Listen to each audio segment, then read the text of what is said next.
સત્ય સ્વરાજ ન્યૂઝમાં આપનું સ્વાગત છે। શ્રી સરસ્વતી પ્રાથમિક વિદ્યા મંદિર થાનગઢ દ્વારા ઉનાળાની ઋતુ અનુસાર ફળોત્સવ તેમજ રસબોત્સવની ઉજવણી કરવામાં આવી।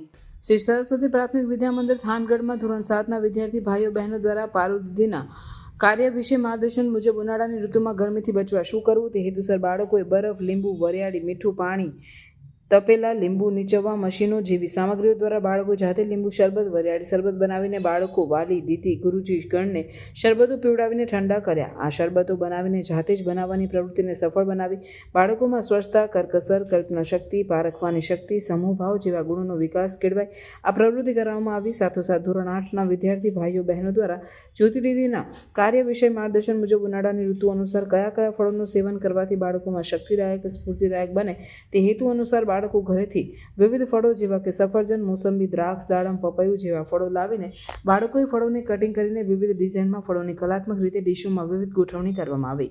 બાળકોએ પોતાની સૂઝબૂઝ, કલ્પના શક્તિ, સૌંદર્યાત્મક દ્રષ્ટિકોણ, ફળોની પારખવાની શક્તિ, સમૂહ ભાવના ગુણો દ્વારા સુંદર મજાના ફળોત્સવની ઉજવણી કરી। સરસ્વતી પ્રાથમિક વિદ્યા મંદિર થાનગઢમાં ફળોત્સવ સરબતોત્સવ કાર્યક્રમમાં પ્રધાનાચાર્ય હસમુખ ગુરુજી, સહપ્રધાનાચાર્ય રાજેન્દ્ર ગુરુજી તથા સરસ્વતી પ્રાથમિક વિદ્યા મંદિર પરિવાર થાનગઢ દ્વારા કાર્યક્રમોને સફળ બનાવવામાં આવ્યા।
સમાચારોની ઝડપી અપડેટ માટે હમણાં જ સત્ય સ્વરાજ ન્યૂઝ ચેનલને લાઇક, શેર અને સબસ્ક્રાઇબ કરો।